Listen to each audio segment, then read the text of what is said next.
I have this NPN proximity sensor LJ12A3-4-Z-AX. We will see its function and we will test it.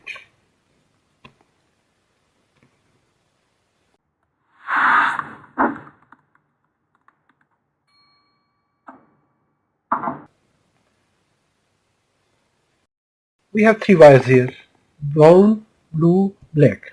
These two wires are supply pins.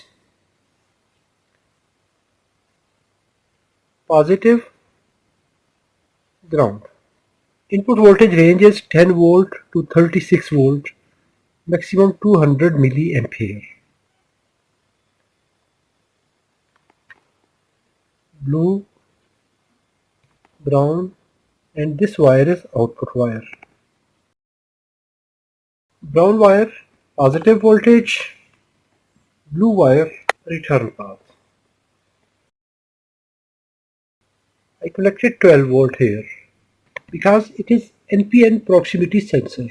So we will check output signal between positive line, and if we have PNP, that time we will check output between ground and output point. We will connect red lead as common, and this is output terminal. When any object will come in front of this sensor, it is not an IR proximity sensor. Any metallic piece, when it will come in front of this sensor, it will provide low output. Any non-metallic object will not activate it.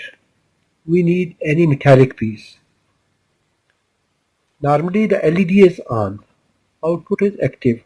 When any metallic piece will come in front of this sensor, it will give low output between positive and output. So this is the test method of this NPN inductive proximity sensor. Now positive is common. In case of PNP sensor, black lead will common, and we will connect red lead at this point. If you think this video is informative, give a thumb up. If you have any question, please write in the comments. Thanks for watching. Assalamu alaikum wa rahmatullahi wa barakatuh.